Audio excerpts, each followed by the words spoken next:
Un coup de théâtre ou plutôt un coup de tonnerre. À 21 h hier soir, les Français ont appris qu'ils allaient retourner voter dans moins de 3 semaines pour élire leurs députés. La dissolution annoncée par Emmanuel Macron a pris tout le monde de court. Quelle est votre réaction aujourd'hui?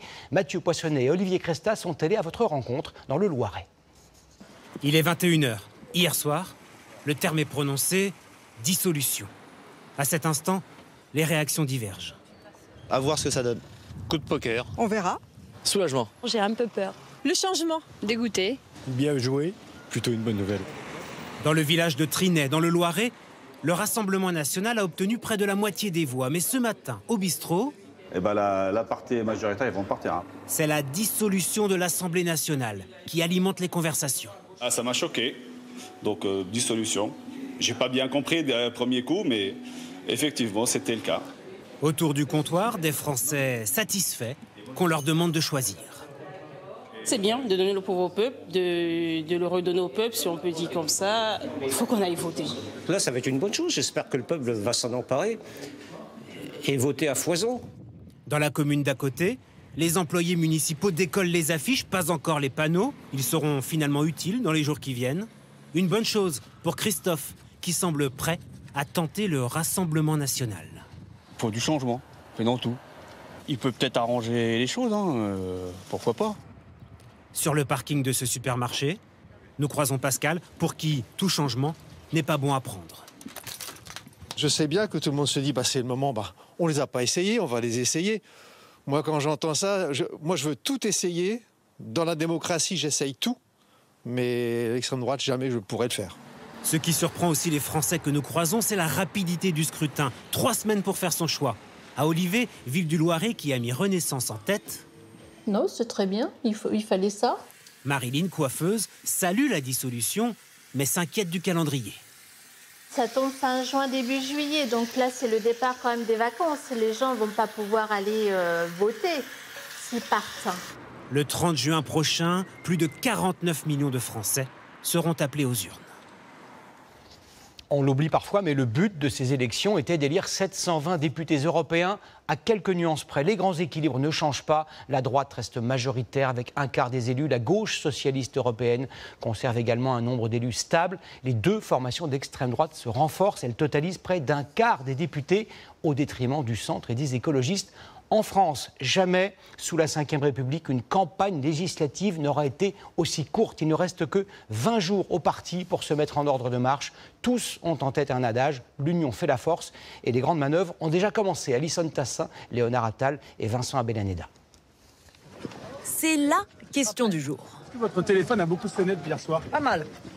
Le Rassemblement national est à la recherche d'alliés pour espérer une majorité à l'Assemblée. Et passer de 88 à 289 députés. Coup de téléphone, réunion au QG toute la journée et visite de vieilles connaissances. Marion Maréchal, tête de liste Reconquête, a demandé à s'entretenir avec son ancienne famille politique, une initiative personnelle sans l'aval de son patron Éric Zemmour. Plus d'1 heure de huis clos. Et à l'issue, pas d'accord de parti, peut-être un accord de personne. Il est temps d'aller en discuter avec Éric Zemmour, puisqu'il y a maintenant un choix qui s'offre à moi. J'ai le souhait ardent que nous puissions trouver le moyen de nous rassembler. Rien n'a été acté.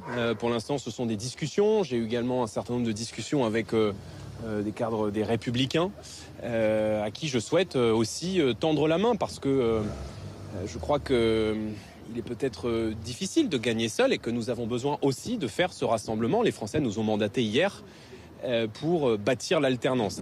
Alors l'union des droites va-t-elle passer par les Républicains? Avec 61 députés aujourd'hui, leur rôle peut être déterminant demain. Mais le parti est fracturé entre ceux attirés par la majorité et ceux tentés par le RN.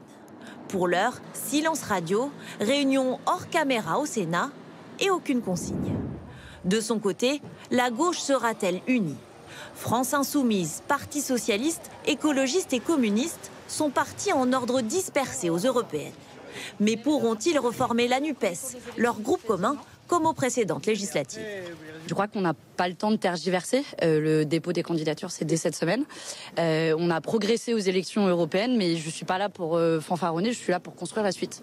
Urgence donc et discussion dès cet après-midi. Les écologistes invitent leurs partenaires à leur QG. Vous venez? C'est bon, on est bon. Laissez-les passer, parce qu'en fait, on les a invités eux plutôt que... Voilà. La majorité tente, elle, de tendre la main. Édouard Philippe réunit ses troupes avant de voir ce soir le chef de l'État.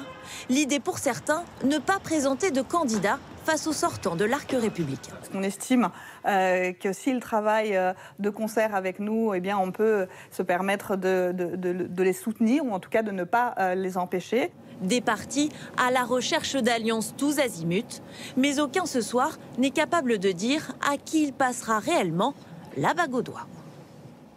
Une carte, regardez-la, illustre la très large victoire du Rassemblement national. Dans 93% des communes françaises, le RN est arrivé en tête, vous le voyez, en bleu foncé sur cette carte.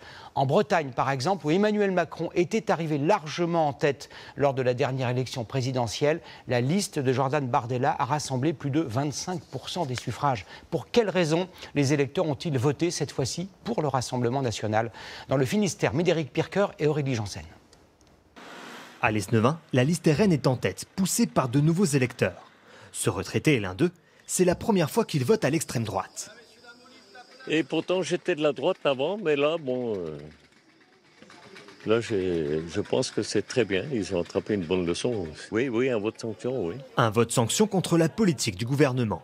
Pour Jean-Jacques, ce n'est pas une surprise. C'est tout à fait normal. Les gens, attendent beaucoup du gouvernement actuellement sur tout ce qui est pouvoir d'achat, immigration. C'est partout l'insécurité aujourd'hui. Et pourtant ici, les urnes ont toujours favorisé le parti présidentiel et la gauche lors des dernières élections. On a toujours été dans le socialisme plutôt, en Bretagne. C'est un ancrage socialisme, la Bretagne. C'est pas... Et centriste aussi depuis le dernier... Ouais, c'est pas... le RN, c'est pas la Bretagne pour moi. Non, ça représente pas la Bretagne. Ah. Non, déçu, ouais, complètement déçu.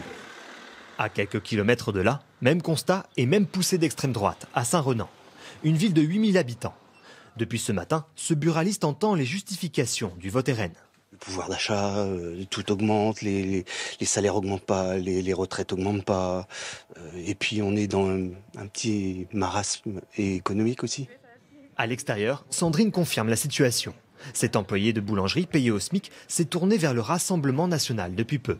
Elle compte de nouveau voter pour ce parti aux prochaines législatives. On verra après, mais il faut leur donner leur chance. C'est les seuls qui ne sont jamais arrivés au pouvoir. On a eu la gauche, la droite, la gauche, la droite. Reste une question en Bretagne comme ailleurs. Est-ce qu'une majorité des électeurs va confirmer le RN aux élections législatives anticipées ?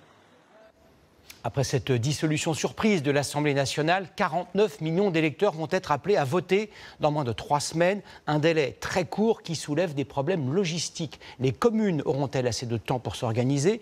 Jusqu'à quand pouvez-vous vous inscrire sur les listes électorales? Lucas Ajdela, Olivier Santiki et Thierry Valta.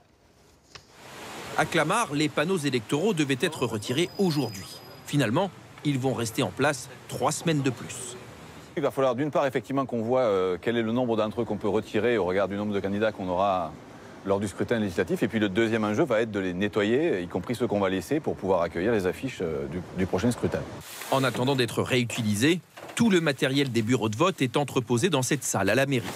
Pour la commune, cette nouvelle élection, c'est aussi une dépense supplémentaire imprévue. L'organisation d'un scrutin coûte environ 100 000 €.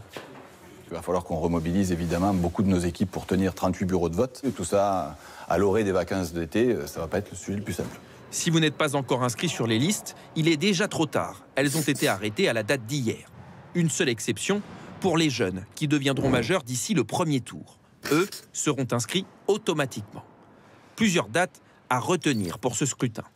Dimanche, à 18 h, c'est déjà la date limite pour déposer les candidatures. Le lendemain, la campagne officielle démarre et elle durera 2 semaines jusqu'au premier tour, le dimanche 30 juin. Le second tour aura lieu 1 semaine plus tard, le 7 juillet. En attendant, le gouvernement est toujours en place. Il n'a pas démissionné, il conserve toutes ses prérogatives. Il pourrait donc par exemple publier le décret sur la réforme de l'assurance chômage, en théorie du moins. Le gouvernement garde ses pouvoirs administratifs, la possibilité de prendre des actes, comme les arrêtés, et donc de prendre des décrets. L'idée, c'est qu'il gère les affaires courantes. Donc l'importance de ces décrets, politiquement, elle ne peut pas être trop importante, puisque c'est vrai que c'est cette idée de continuer à driver le pays. L'Assemblée nationale, elle, est à l'arrêt. Les textes en cours d'examen, comme la loi sur la fin de vie, sont suspendus. Et le mandat des députés a pris fin aujourd'hui. Ils n'ont plus accès aux moyens de l'Assemblée. Les téléphones, les transports et les contrats de leurs collaborateurs prennent fin le 17 juin. Enfin, autre question en suspens, celle de l'organisation des Jeux Olympiques. Qui seront les ministres des Sports et de l'Intérieur en poste? La sécurité sera-t-elle assurée? C'est la grande inconnue à moins de 2 mois de la cérémonie d'ouverture. Ce matin, le président du CIO s'est voulu rassurant. Selon lui, la situation politique en France n'aura aucune conséquence sur les Jeux.